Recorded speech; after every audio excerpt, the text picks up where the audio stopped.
Hi everyone, and welcome again to Creative Cakes by Sharon. Today I am doing a cake of Agnes, and she is the cute little character who appears in Despicable Me 1 and 2. So let's get started. In this tutorial I will be using two stencils, both of which are available in the link below.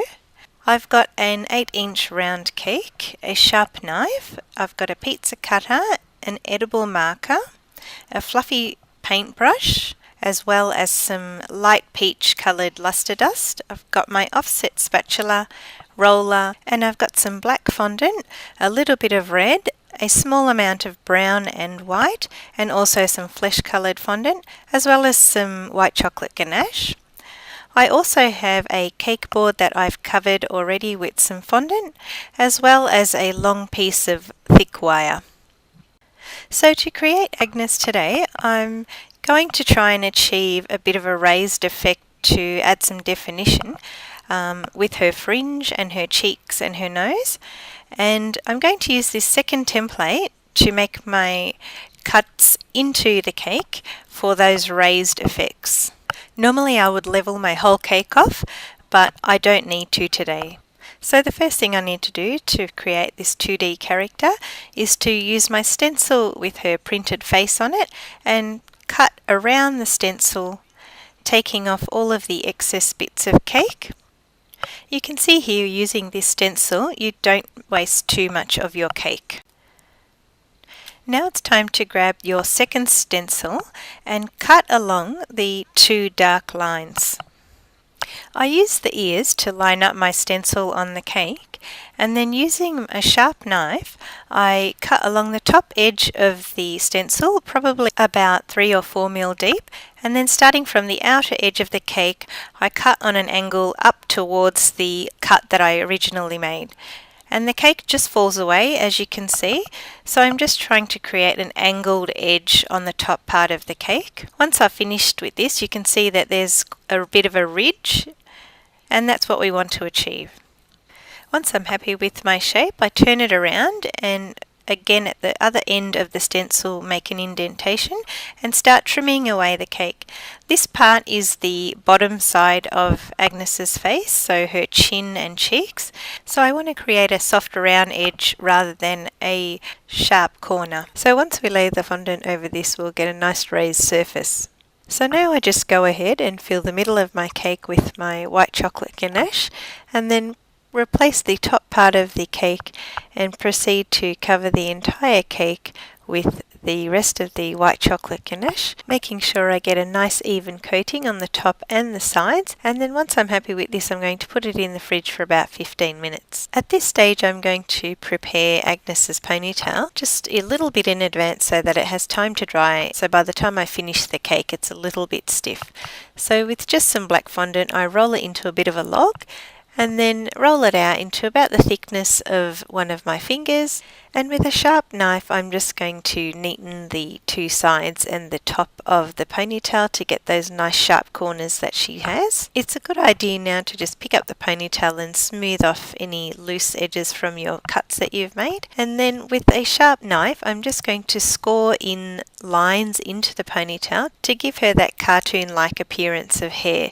Make sure to do the sides as well. Once this is done, I'm going to grab my wire and snip it in half and insert it all the way up into the ponytail. After this, I need to leave it aside to dry. Now I'm going to make the little red scrunchie that goes at the top of her ponytail, and to do that I'm just going to roll out a piece of red fondant into somewhat of a rectangle and then create some pleats by just lifting up the fondant and creasing it with my fingers on the sides. So you can see you can easily make some pleats in the scrunchie and then just neaten up the edges by cutting off the excess and patting down any frayed bits. Now that my cake has cooled in the fridge, I'm just going to make sure I've got a beautiful smooth finish by using some boiling hot water and dipping my spatula into it, cleaning off any excess water and smoothing the whole cake. Now I'm going to work on creating Agnes's face, so I need to cut along the bottom of her fringe in order to make the stencil a little bit easier to use when we're putting on the fondant.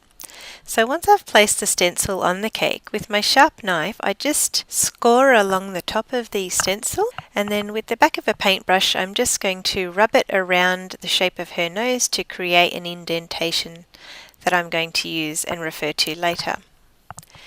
Now with the flesh coloured fondant, what I'm going to do is roll a small ball in the shape of her nose and place it on the top of the cake where we made that indentation for the nose.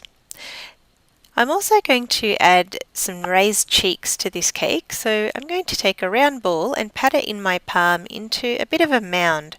So I want the edges to be as flat as possible while still maintaining some height in the centre of the cheek. I need to do that for both cheeks obviously, so I'll repeat the process for the other one.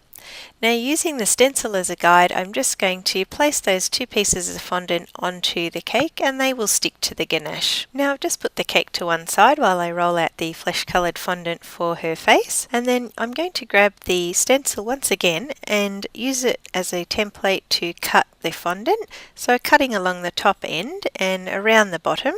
The bottom part is what's going to cover the front and sides of the cake, and I'm going to line up the top of my fondant with that indentation I made earlier in the ganache and lay the fondant down. I'm going to smooth the whole cake with my hand and use my pizza cutter to trim off the excess. I want to define the ears, so I'm going to use my fingers to get into those grooves and then make a final cut with the pizza cutter at the bottom to trim off the excess, and then with my finger I'm also going to make a little indentation for her ear. The next part of the face we're going to work on is the eyes, so I'm going to cut out her two eyes from the stencil, and then using some white fondant which I'm going to roll out to about 1 or 2 millimeters, I'm going to trace around the stencil with a sharp knife and then use the stencil as a guide on top of the cake to position those white of the eyes into the correct place.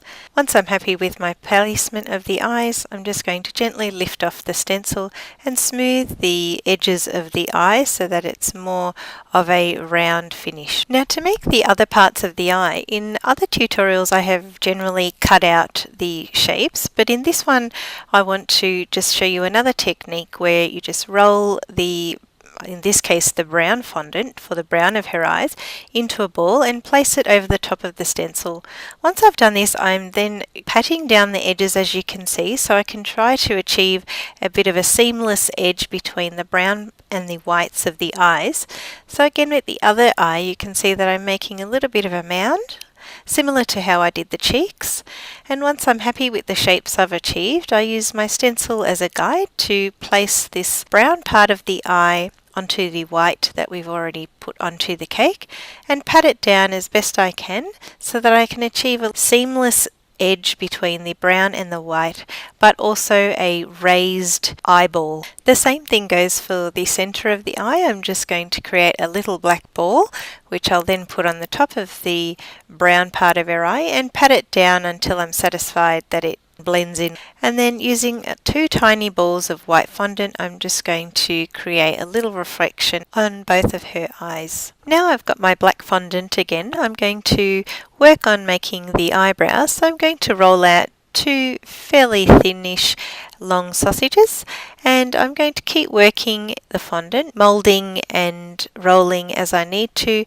achieve a shape that is almost exactly the same as the stencil. And once I'm happy with the shape, I'm then going to use my stencil as a guide again to position the eyebrows onto the cake. Now with my knife I'm going to score the fondant with lines in her eyebrows so it looks a bit more realistic. Now to create the mouth for Agnes, what I simply need to do is cut along the bottom of her mouth, so cutting up from the side around the mouth line and then back down again, and I'm going to position it on the cake, and with the back end of a paintbrush or something smooth that you might have lying around, I'm just going to gently score along that template line to create her mouth impression. Now the idea here is to gently increase the depth of the impression. You don't want to press too fast too quickly because you might make a hole in the fondant. And don't forget to add 2 creases on either side of the mouth to finish it off.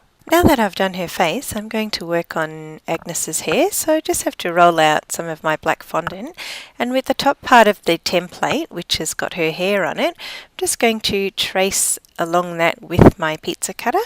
Just be careful to lift up her little sideburns, and then cut around the top, leaving enough room for it to go down the front side of the cake. I'm gently going to line up my black fondant with the top line of the flesh coloured fondant and smooth all along that with my hand.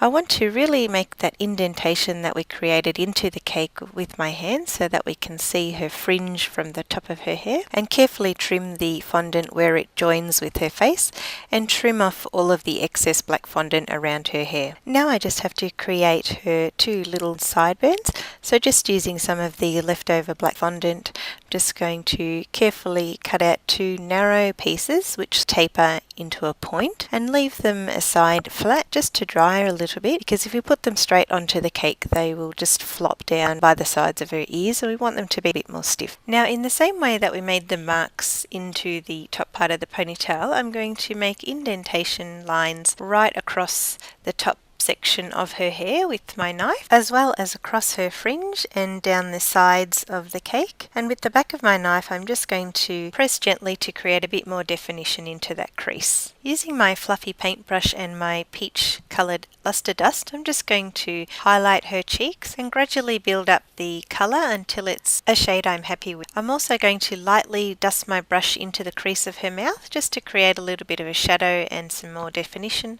and just brush a little bit onto her nose as well. Her two sideburns have had enough time to dry now, so with a bit of water I'm just going to adhere them to the sides of her face. I've got my board here which I've already prepared, and I'm just going to transfer Agnes onto the cake board.